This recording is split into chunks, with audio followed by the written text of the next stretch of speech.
Hello my dear students, आप लोगों का इस नए वीडियो में स्वागत है। आज के हम अपने इस नए वीडियो में हम पढ़ने वाले हैं difference between decentralisation and centralisation. मतलब ये है कि डिसेंट्रलाइजेशन और सेंट्रलाइजेशन के बीच में क्या डिफरेंस होता है, क्या अंतर है, उसको हम लोग समझने वाले हैं। तो मैं यहाँ पे डिफरेंस स्टार्ट करूँ उससे पहले मैं जो पिछली क्लास में मैंने आपको एक्सप्लेन किया था वो मैं ड्रॉइंग पे आपको लेके चलता हूँ, क्योंकि वो बहुत ज्यादा इंपॉर्टेंट है। इसी वजह से मैंने वो यहाँ पे उसको रफ नहीं किया है, उसको रहने दिया है। यहाँ पे देखो, अगर आपने पिछली क्लास नहीं देखी तो पिछली क्लास जरूर देख लेना, क्योंकि यहाँ पे मैंने काफी डिटेल में एक्सप्लेनेशन दिया था। मैं यहाँ पे अभी शॉर्ट में एक्सप्लेन करने वाला हूँ। देखो, नॉर्मली क्या होता है कि बिजनेस में जो डिसीजंस होते हैं ना, वो दो तरह से लिए जाते हैं। एक में कैसा होता है कि जब प्रॉब्लम होती है तो वो ऐसे लेवल लेवल ऊपर जाता है, फिर नीचे सॉल्यूशन सॉल्यूशन आता है। और एक में कैसा होता है कि जब प्रॉब्लम होती है तो एक लेवल ऊपर जाएगा डायरेक्टली, फिर उसका सॉल्यूशन आएगा।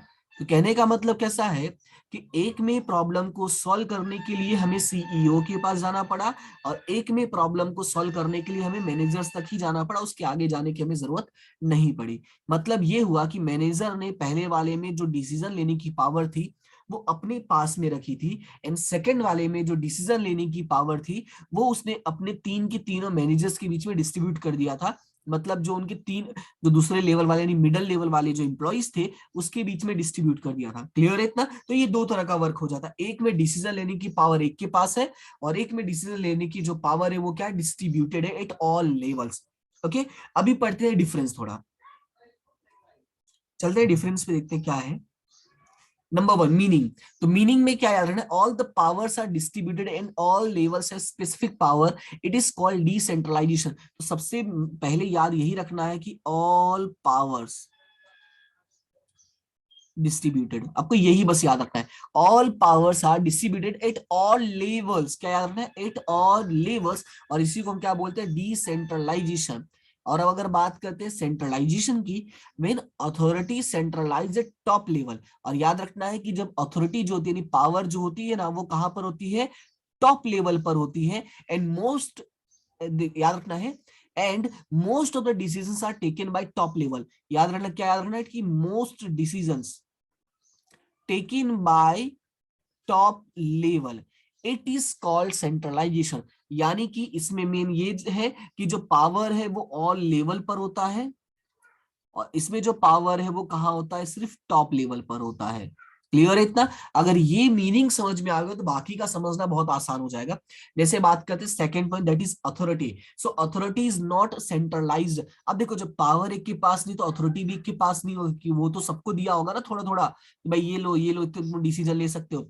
अब इसमें जब पावर सेंट्रलाइज है तो अथॉरिटी भी क्या होगा, सेंट्रलाइज्ड ही तो होगा ना। क्लियर है? Which level plays which role. याद रखना, all level can play on role and use on authority. यहाँ पे रोल का स्पेलिंग गलत लिख दिया था, ROLL, रोल नंबर वाला रोल लिख दिया था मैंने। तो all levels can play on role and use on authority, यानी जितने भी लेवल पर काम करने वाले लोग अपने अकॉर्डिंग जो है, अपने अकॉर्डिंग रोल्स प्ले करेंगे और उस अपने अकॉर्डिंग अथॉरिटीज प्ले करते हैं। यहाँ पे क्या है, everyone only play responsibility and can't have authority. सब सिर्फ क्या कहते हैं, रिस्पॉन्सिबिलिटी, यानी जैसा कहा गया है वैसा काम करते हैं वो लोग। ठीक है, यानी यहां पर सिर्फ सुनने का काम करते हैं, जैसा उनको कहा गया वैसा सुनेंगे और सुनने के अकॉर्डिंग वो लोग क्या करेंगे, काम करेंगे, नथिंग एल्स। फिर बात करते हैं monopoly. No chance of monopoly. Why no chance of monopoly? क्योंकि जो डिसीजन लेने की पावर है वो सबके पास है, तो मोनोपोली जैसा कोई सवाल ही नहीं होता है। और यहाँ पे मोनोपोली के चांसेस है। क्यों चांसेस है? क्योंकि यहाँ पे जो पावर है वो सिर्फ एक के पास है। क्लियर है?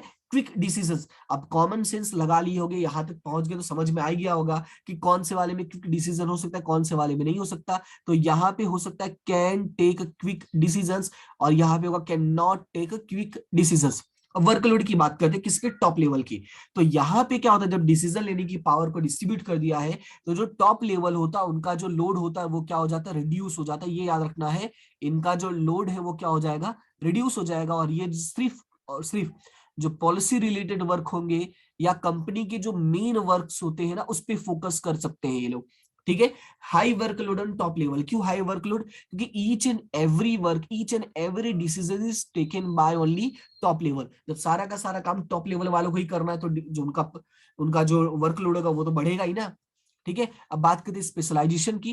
तो मोर स्पेशलाइजेशन पॉसिबल कहाँ पे, जहां पे हम सबको पावर दे के रखे, क्योंकि अलग अलग लोगों का अलग अलग टैलेंट देखने को मिलेगा, लेकिन यहाँ पे ऐसा नहीं होगा क्योंकि एक ही बंदा सब काम कर रहा है, सारे डिसीजन एक ही पर्सन ले रहा है, so less chances for specialization. Clear इतना, तो ये है आपका difference between centralization and decentralization. देखो ये डिफरेंस तभी आपको अच्छे समझ में आएगा जब आप पिछली क्लास देखोगे, इसलिए पिछली क्लास जरूर देख लेना। और इस क्लास में अगर कोई भी डाउट रहता है, कोई भी प्रॉब्लम रहती है, तो कमेंट सेक्शन में बता सकते हो। तो मिलते हैं हम अपनी नेक्स्ट क्लास में। नेक्स्ट क्लास का हमारा जो टॉपिक होगा वो होगा डेलीगेशन ऑफ अथॉरिटी। उम्मीद करता हूँ यहाँ तक आपको सारी चीजें समझ में आ गई होंगी। फिर भी कोई डाउट, कोई प्रॉब्लम, कोई भी समस्या रहती है तो कमेंट सेक्शन में जरूर बताना। ठीक है, मिलते हैं नेक्स्ट क्लास में, तब तक के लिए thank you so much and have a good day.